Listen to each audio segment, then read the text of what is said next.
Y a esta hora de la tarde vamos a analizar quién sí ya ganó la elección presidencial hace 100 días. Y estoy hablando del presidente de Estados Unidos, Donald Trump. Vamos a analizarlo con precisamente analista, valga la redundancia, internacional de Red Pública, Álvaro Iriarte. Bienvenido, Álvaro. Gracias, Matilde. Feliz de estar contigo hoy día. Bueno, vámonos a Estados Unidos, ya hemisferio norte absoluto. ¿Cómo calificarías tú estos 100 días? Míralo, yo los calificaría como muy distintos a los primeros 100 días del mandato que se inauguró en enero del 2017. No necesariamente que haya cambiado la forma y que no sea esta suerte de torbellino de cambios y a veces de revoluciones. No. Sino que dos elementos para mí importantes. El primero, cuando llega en enero del 2017 a su primer mandato, está con los equipos en desarrollo, están montándose los equipos, existe claramente una fuerte relación entre la élite del Partido Republicano y nombres claves en la administración, que sin perjuicio que después se mueven y cambian. Pero en esta oportunidad llegamos al cambio de mando en enero y ya tiene completamente nominados sus candidatos para puestos clave, incluso algunos embajadores, entre ellos el de Chile. Es un pupurrí de todas las corrientes al interior del Partido Republicano, pero con una coincidencia, que están dispuestos a estar debajo del sombrero de lo que implica MAGA y el movimiento de Trump. ¿Dirías que todo el Partido Republicano se ha convertido en el partido de Donald Trump? Mira, yo creo que hoy día existe, a lo menos dentro de las corrientes del Partido Republicano, la mayoritaria, y si no es la mayoritaria, la con más energía, la de Donald Trump, el Make America Great Again. Eso se nota en los nombres. Porque está con el poder, además. Claro, y en las primarias pasadas se notó ya. Así es. Ahora tiene la presidencia, pero tiene hoy día el índice de evaluación negativa más alto y el de aprobación más bajo. ¿Qué está diciendo que a los primeros 100 días ya la gente está arrepintiéndose? ¿Qué es lo que está viendo el ciudadano norteamericano que no le está gustando? Mira, cuando tú revisas las evaluaciones, parecerá ser que la gran caída está concentrada en materia económica. Y esto se puede relacionar eventualmente con la situación de las tarifas, aranceles y otras discusiones que ha habido. ¿Por qué? Porque si tú te guías por las encuestas a boca de urna de la elección de noviembre, las dos principales razones en todos los grupos étnicos, etarios y por sexo para votar o no por Donald Trump tenían que ver con dos cosas: migración y economía/inflación. En materia migratoria las encuestas están bastante más neteadas. Todavía no podrías decir tú que tiene una caída libre en su gestión, pero está rendiendo fruto, y algunas encuestas, incluso antes de entrar ya a estos 100 días, Matilde, mostraban que había una valoración bastante positiva. Hay algunos que dicen que incluso los que habían votado por él jamás pensaron que fuera a llegar a este nivel en materia de migración, pero no lo ven como un elemento positivo, sino que más bien negativo. Claro, pero cuando tú revisas los números que de no las están encuestas, de acuerdo con los extremos de lo que está llegando. Por ejemplo, una de las cosas que ha sido cuestionado es los procedimientos, como por la vía administrativa declarar organizaciones como terroristas, claro, para poder expulsar rápidamente a los... ¿Por qué tanto decreto? Porque está gobernando por decreto. Sí, claro. Está haciendo uso del entramado. Tiene las mayorías para legislar, pero... Tiene todo para legislar, sí. O sea, tiene todo para convertirse en un poder sin contrapeso, y lo está ejerciendo. Claro, pero en el Congreso requieren respetar los tiempos de tramitación, y además la mayoría en la Cámara de Representantes es una mayoría muy débil, por dos razones. Primero, porque la mayoría se alcanza con 218 y los republicanos alcanzaron 221, 222. Pero las órdenes ejecutivas se saltan. Las órdenes ejecutivas se pueden aplicar y además son más rápidas. Y son 143. Exacto. En todo orden. Exacto. Y también desconociendo los debidos procesos, porque en materia de migración han sido expulsiones francamente ilegales. Tampoco ha respetado la institucionalidad. Claro, lo que ocurre es que ahí hay un conflicto con la revisión judicial de las medidas, porque a diferencia de lo que tenemos en Chile, que si por ejemplo el día de mañana... No, pero allá también son ilegales. Claro, pero hay una diferencia que tiene que ver con el procedimiento de la orden de no innovar y cómo se opera. O sea, acá en Chile, si tú sacas de una manera así acelerada, expresa y saltándote algunas normas a inmigrantes, probablemente no alcances a sacarlos del territorio y vas a tener a la Corte de Apelación por la vía de un recurso de amparo o de un recurso de protección, que es en la práctica lo que se ha hecho habitual en algunos momentos por algunas instituciones privadas, corporaciones o fundaciones, para evitar las deportaciones. En Estados Unidos funciona, pero el control judicial es más lento y no tiene el mismo efecto como lo tenemos nosotros. De hecho, mira lo que ha pasado con este caso del salvadoreño de Maryland que fue deportado. Exactamente. Porque ahí la Corte dio una orden. Y la Corte dio una orden, pero a diferencia de nuestras cortes de apelaciones que te dicen restituye el Estado, el imperio del derecho y deja sin efecto tal cosa, la resolución acá fue facilita el retorno de la persona. ¿Qué es lo que es facilitar el retorno? ¿Y tú cómo lo evalúas? ¿Hoy Estados Unidos es mejor que hace 100 días atrás? A mí me da la impresión que el problema de Estados Unidos hoy día radica en que llevamos desde el 2016 a la fecha con un fenómeno nuevo en la democracia de los Estados Unidos, que es ese descontento generalizado y por primera vez desde el 2016 hasta ahora, en comparación con la historia reciente de los Estados Unidos, no hay optimismo de cara al futuro. Y eso te marca la polarización. Pero Donald Trump podía, representaba esa esperanza de una mejor economía, sí, claro, de que iba a terminar con los conflictos. El tema de los aranceles ha sido demoledor. Hoy día veíamos un 0,3% ya de retroceso en la economía en este primer trimestre. ¿Eso tú crees que efectivamente va a ser la campana que lo haga retroceder? Podría serlo, sin lugar a dudas. O sea, y la pausa de los 90 días de los aranceles con estas mesas de negociación con los países que mostraron interés apunta en esa línea. Pero tú diste en el clavo, Matilde. O sea, si uno de los elementos centrales para la votación que obtuvo él y para controlar el Senado en particular, que es más difícil, o era, porque ahora están más estrechos los márgenes en la Cámara de Representantes, fue el tema económico. Pareciera ser que este tema tiene que resolverse rápido y de alguna manera, porque de lo contrario se va a empezar a transmitir y esto puede arrastrar la evaluación completa del gobierno. O sea, no olvidemos que... ya vemos que va en 41%, que es lo más bajo que ha tenido un presidente en toda la historia. Ahora, la incertidumbre aquí, cómo se han frenado las inversiones, tengo un gráfico en que se dispara. Porque exactamente él puede detener por 90 días, por 60 días, pero ya nadie, porque es demasiado arbitrario las medidas que está tomando y los argumentos de discernimiento, no hay argumentos. Bueno, un caso notable es lo que le pasó a todos los países que quedaron con el 10% de aranceles, entre ellos Chile, porque si había un acuerdo de libre comercio. Y aunque no lo hubiera con otros, el punto era que en algún momento todas las fuentes a ti te daban a entender, las fuentes oficiales y extraoficiales, que a los países como Chile, que tenían tratado de libre comercio, u otros países con alianzas particularmente estratégicas, no iban a tener estos aranceles. Y cuando se hace el anuncio, aparecen los aranceles. Entonces, eso te explica que... eso llamó poderosamente la atención a todos. A todos por igual. Y eso también te da cuenta, en el fondo, que quizás el problema central en esto, Matilde, es que Donald Trump no está abordando el tema de los aranceles como un tema económico, hasta esta campana de alerta que tú estás mencionando, sino que es un tema netamente político y geopolítico. Estaba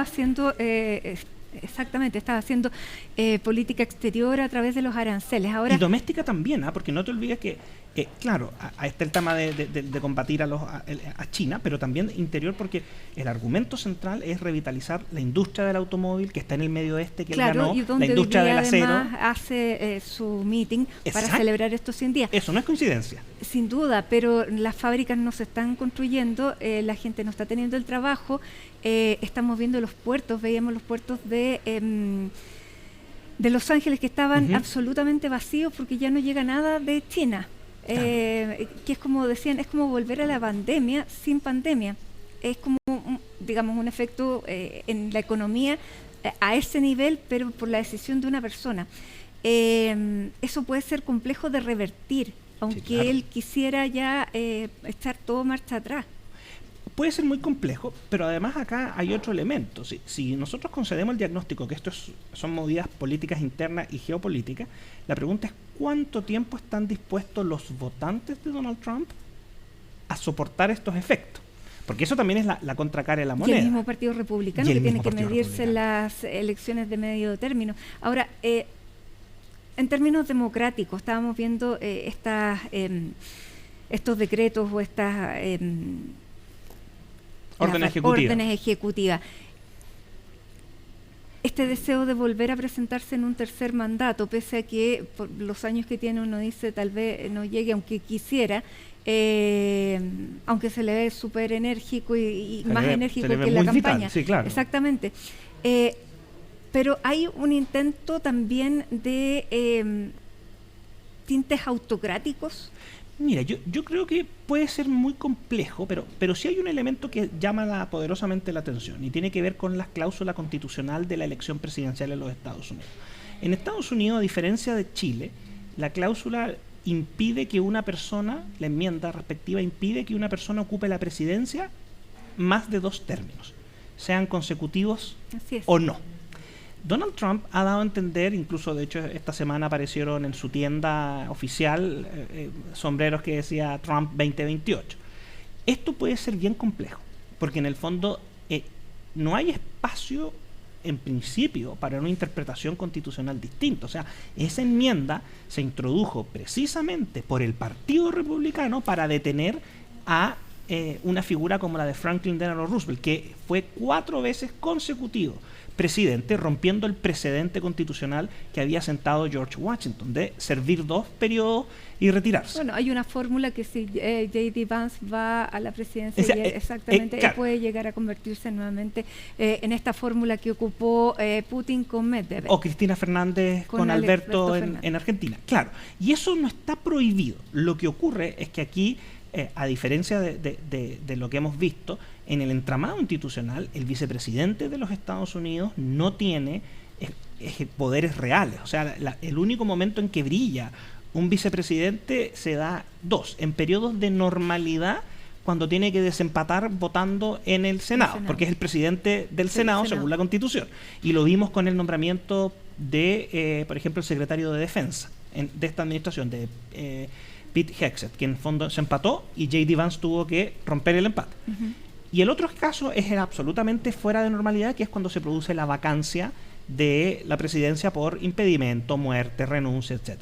Entonces, conociendo la personalidad de Donald Trump, viendo cuál ha sido su trayectoria como presidente en el primer mandato y en lo que va del segundo, cuesta creer que esté dispuesto a ser candidato a vicepresidente, porque en el fondo va a pasar a un papel absolutamente decorativo. Y eso es un tema. Entonces, las apuestas de él tendrían que ser, si es verdad lo que ha dicho, tendría que ser que quiere competir una tercera vez, pero ahí vamos a tener un problema de cláusula constitucional. Y ahora, ahí puede producirse una fractura del Partido Republicano. Ha invocado razones de seguridad nacional, por ejemplo, en materia arancelaria, por lo tanto, puede invocar cualquier argumento para poder presentarse. O sea, la Constitución no sé cuánto se puede, o sea, la está respetando, o estás dispuesto a respetarla. Pero ahí hay una diferencia, porque en materia de aranceles tú estás en lo correcto, pero es porque existe una ley del año 1979 que fue aprobada a iniciativa de Jimmy Carter, que es la ley que te permite generar toda una situación de emergencias económicas internacional. Y eso tiene que ver con el contexto de la Guerra Fría. Entonces, los aranceles que está imponiendo por decreto están amparados en esta normativa. Lo que ocurre es que eso no responde a una realidad, digamos. Claro. Ahora, es la misma normativa con la cual, por ejemplo, después de la toma de los rehenes de la embajada de Teherán, se le aplicaron sanciones a Teherán económicas. Sin duda. Es la misma con la que se le aplican las sanciones a China por las protestas de la revolución de los paraguas en Hong Kong. Pero acá hay un tema. Tiene que mantenerse vigente el estado de emergencia. Y eso podría cesar, porque hay ciertos límites dentro de la dinámica de la ley. Y ahí el tema va a ser que tiene que ingresar una ley efectiva. Ya, pero tiene mayoría en ambas cámaras, nombró prácticamente... Tiene mayoría en ambas cámaras. Tiene mayoría también en la Corte Suprema. Hasta ahora está gobernando sin contrapesos. Mira, yo creo que los contrapesos han funcionado en el sistema de los Estados Unidos no desde los poderes del Estado, sino que desde el federalismo, de acuerdo a la Constitución de Estados Unidos. Dependiendo de los estados. Exacto, y ahí está el sistema de pesos y contrapesos. O sea, tenemos a fiscales de distintos estados demandando al gobierno federal por este tipo de iniciativas, y eso va a generar resoluciones y elementos. Pero claro, también hay que considerar otro factor que no tenemos cómo verlo. ¿Tiene mayoría en ambas cámaras? Sí. Pero una legislación de tarifas, de aranceles, de carácter permanente, puede generar una fractura al interior del Partido Republicano. Con los márgenes tan estrechos, en la Cámara de Representantes, Matilde, basta que tú tengas 4 o 5 descolgados, más en bloque el Partido Demócrata y se cae la estructura. Pero ojo, no nos confundamos, el ala más izquierdista del Partido Demócrata, representado por Bernie Sanders y Alejandro Ocasio-Cortez, no están necesariamente en contra de las tarifas.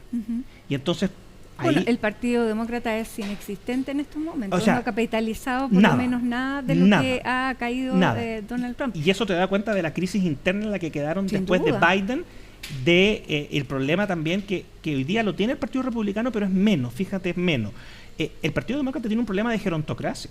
O sea, en el además, fondo, claro, porque está tiene un tremendo problema porque está en la oposición. Por último, el Claro. Partido Republicano está en el poder y eso genera la cohesión. Así es. Ahora, a nivel internacional está gobernando como si hubiéramos vuelto a la Guerra Fría. Sí.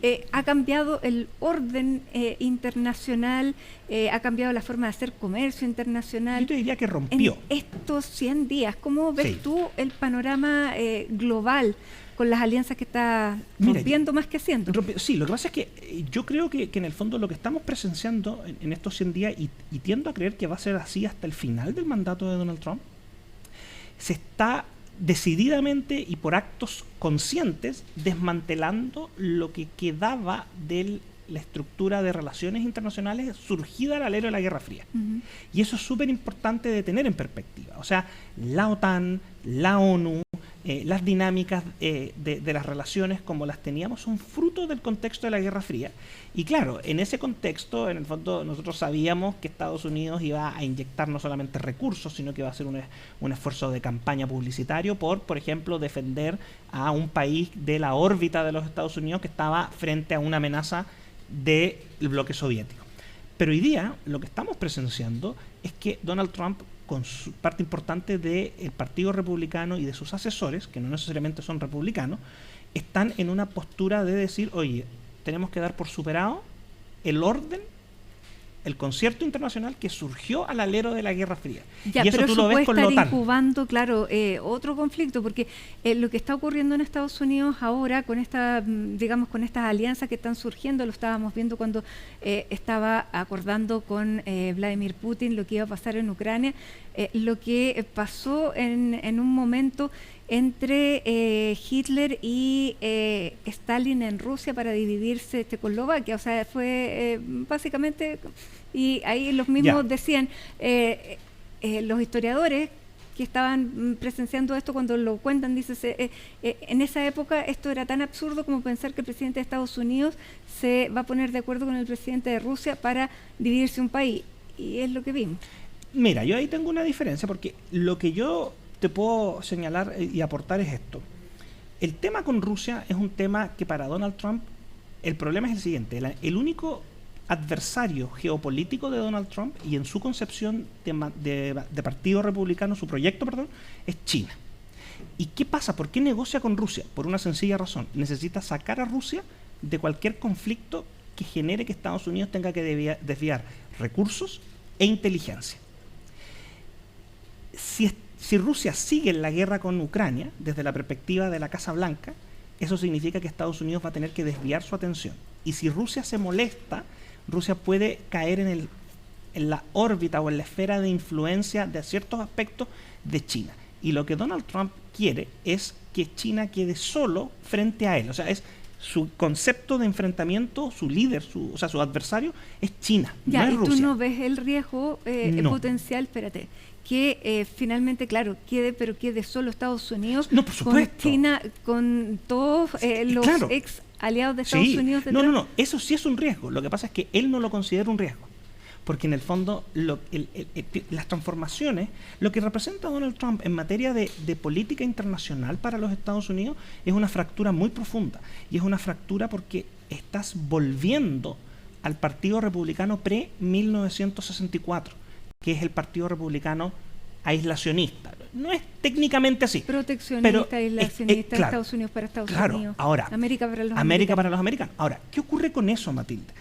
Lo que pasa es que esa es una corriente que estaba durante mucho tiempo arrinconada y disminuida al interior del Partido Republicano, porque se hizo predominante la corriente de lo que fue posguerra fría, Goldwater, y que se consagra con Reagan en los años 80, que es difundamos el modelo norteamericano, inyectemos recursos a nuestros aliados, demos capacidad de invertir. Lo que ocurre es que ese modelo colapsa con dos acontecimientos, la invasión de Irak y la invasión de Afganistán, en el contexto, en orden reverso, perdón, Afganistán y Irak, en el contexto de la llamada guerra del terrorismo. ¿Por qué? Porque los mismos elementos del Partido Conservador y del Partido Republicano y del Movimiento Conservador que estaban en esta postura, te puedo nombrar, por ejemplo, al polémico ex secretario de Estado que falleció recientemente, Donald Rumsfeld, que fue director de la CIA y otros elementos más. Cuando invaden Afganistán e Irak, lo hacen ocupando este argumento. Y todos sabemos que no existían las armas de destrucción masiva, se produjo un caos. Pero eso tiene un costo muy alto para la sociedad de los Estados Unidos y para la derecha en los Estados Unidos, que es un esfuerzo de guerra insensible por 20 años con muerte de su juventud. Entonces acá hay una reacción. ¿Y en esto nadie lo está viendo al interior de Estados Unidos? Es que si tú revisas, una de las razones por las que la gente, si no era economía y seguridad, votó por Donald Trump, era porque no quería que siguieran involucrándose en lo que ellos llaman conflictos externos, guerras foráneas. Tú dices, pero ¿cómo? Si Estados Unidos tiene que defender a Ucrania. Claro, pero la gente no quiere porque tiene el temor de que manden a los niños a la pelea. Pero está demostrando una política prácticamente imperialista cuando él dice que quiere Groenlandia, sí, cuando dice que el canal de Panamá lo va a retomar porque pertenecía a los americanos. Está viendo, y nos vamos más allá de la década del 40, nos vamos a lo que fue el imperialismo norteamericano, o sea, en el sentido ya geográfico. ¿Qué estás viendo ahí? Porque ahí él dice, por las buenas o por las malas, vamos a tener Groenlandia. Por las malas no se me ocurre ¿sería la invasión militar? La invasión militar. Sí. También lo que ha hecho con Canadá, que hoy día sale este nuevo primer ministro, básicamente gracias por Donald Trump, ¿sí? Porque quiere posponer, porque quiere efectivamente anexar como un estado más, el estado 51, que parecería absurdo, pero en la realidad parece que no era tan absurdo. Mira, en el caso de Groenlandia, bueno, en general en la foto, lo que pasa es que también hay que distinguir lo que es la intención de él como presidente con lo que podría eventualmente obtener de aprobación, porque, insisto, o sea, está bien, tiene mayoría, pero una cosa es que tengan mayoría y que exista este efecto aglutinador del poder para gobernar, y otra cosa muy distinta es, por ejemplo, una declaración de guerra con Dinamarca. Segundo, también hay un aspecto bien interesante a considerar, que Donald Trump muchas veces emite declaraciones que son absolutamente pasadas de revoluciones y que no dicen relación ni siquiera con la política real que se implementa. Y eso genera un sinnúmero de problemas, pero también es una posibilidad. Ahora, respecto a Groenlandia y respecto a Canadá. Respecto a Canadá, la verdad es que Estados Unidos nunca ha tenido una vocación de quedarse con Canadá, porque Estados Unidos invade Canadá durante la Guerra de Independencia, buscando levantar y sublevar a todo lo que se conocía como el dominio de Toronto, y resulta que no quieren separarse de Inglaterra, y de hecho los límites se fijan precisamente en función de eso, y Canadá nunca quiso sumarse a Estados Unidos. O sea, si hubiera querido sumarse, lo podría haber hecho en la época de la Revolución, cosa que no pasó. Y después de eso nunca fue una perspectiva. Ahora, cuando tú revisas, el único que tiene esto en la cabeza es él.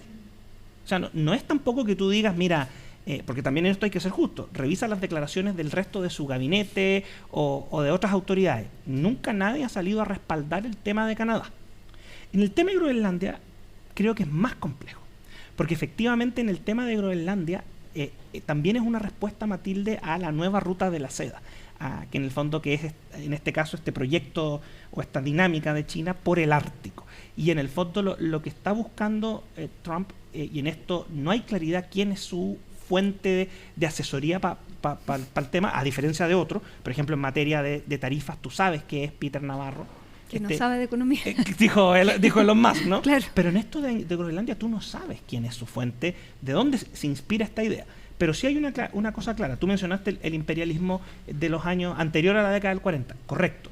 Y efectivamente, en el caso de Groenlandia, lo que está pasando hoy día es que se han producido lo siguiente. La infraestructura de Groenlandia, que se desarrolla de aeropuertos y cosas, es con inversión de los Estados Unidos desde la Segunda Guerra Mundial. Y en segundo lugar, las últimas elecciones, porque es un territorio bien especial Groenlandia dentro de Dinamarca, y las últimas elecciones que se hicieron, los dos partidos más votados, uno de izquierda y otro de derecha, son partidos independentistas. Entonces, pareciera ser que en esa figura Trump está como olfateando que él puede conseguir algo. Ahora, tú tienes razón, cuando te dice por las buenas o por las malas, efectivamente, ¿qué es lo que es las malas? Una invasión militar en propiedad. Militar es lo que uno entiende por las malas. Yo entendería eso, ¿no? Sin duda, y también no ha tenido éxito en terminar con estas dos guerras que él dijo que iba a terminar incluso antes de llegar a ejercer. Exactamente, no está cumpliendo las promesas. ¿Qué es lo que tú ves en los próximos meses teniendo ya estos primeros 100 días de esta manera? Sí, mira, los siguientes 100 días van a estar marcados sin lugar a dudas. O sea, perdón, lo que queda del año, más bien dicho, más que 100 días, Matilde.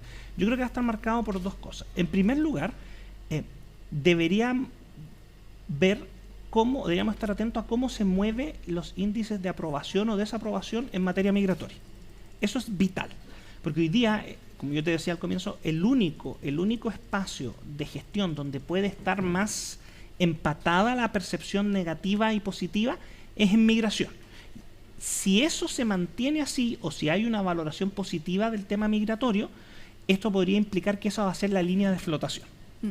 Segundo, la situación de las tarifas y aranceles va a ser una preocupación relevante, porque la suspensión por 90 días va a llegar a un término. Claro. Y cuando llegue el término, tenemos que ver si lo que va a suceder es que se van a aplicar tarifas a todo evento, cuál fue el resultado de estas negociaciones que él convocó y cuál va a ser el impacto en la economía de los Estados Unidos. El mundo se va a ajustar, el mundo se va a arreglar entre ellos porque los mercados se van a mover. Pero también hay países que en esto es bien interesante, porque por ejemplo, de los países con aranceles más altos, por ejemplo, pienso en Vietnam y en Camboya, que es donde se producen las zapatillas de las marcas como Nike y otras más, fueron los primeros en llegar a negociar. Entonces, claro, pero son rangos mínimos, pero por ejemplo, todo lo que está haciendo está yendo contra de cualquier inversionista que sea norteamericano. O sea, es que no va a hacer ninguna inversión, no va a crear ninguna de las fábricas o mantenerlas, las que él promete, porque con el nivel de incertidumbre ahora, es muy difícil. Pero ya hay anuncios, y eso hay que esperar a ver cómo se concretan. O sea, Hyundai anunció que habría su nueva planta en Georgia de ensamblaje de los vehículos. Honda anunció que iba a mover y los vehículos que se venden para el mercado de los Estados Unidos, el 90% de las partes. Acá hay un 71%. Ahora, la pregunta es, ¿hasta cuánto va a seguir ese matrimonio por conveniencia? Ya parece que está ahí, camas separadas. Pareciera que sí, pero no así la cama. O sea, ¿qué quiero decir con esto? O sea, puede irse él, pero la oficina, Dodge, va a seguir funcionando. Claro. Sin Elon Musk, porque es parte del proceso. Ahora, están sucediendo elecciones complementarias porque hay algunos cargos que quedaron vacantes de diputados, particularmente en la Florida, y los resultados son interesantes porque se acoplan con las tendencias de estos casos, que es que en el fondo el partido de la oposición avanza aunque no gane el asiento. Si a mitad de año el efecto económico es desastroso, probablemente las encuestas comiencen a apuntar derechamente en una dirección de que el próximo año los demócratas podrían volver con mucha fuerza en la Cámara de Representantes. Y si eso sucede, se va a producir un problema para Trump, porque en el fondo al no contar con ambas cámaras, no va a tener ninguna certeza de que pueda aprobar una ley. Vamos a ver entonces, Álvaro Iriarte, muchísimas gracias, analista internacional de Red Pública, gracias por acompañarnos en este análisis de los primeros 100 días de Donald Trump. Gracias, hacemos una pausa a esta hora de la tarde con imagen de San Antonio, donde a esta hora hay 11 grados y también se prevé una jornada de similares características para el día de mañana. Nos vamos a la pausa y volvemos con las noticias, otras noticias internacionales, junto a Alicia Contreras.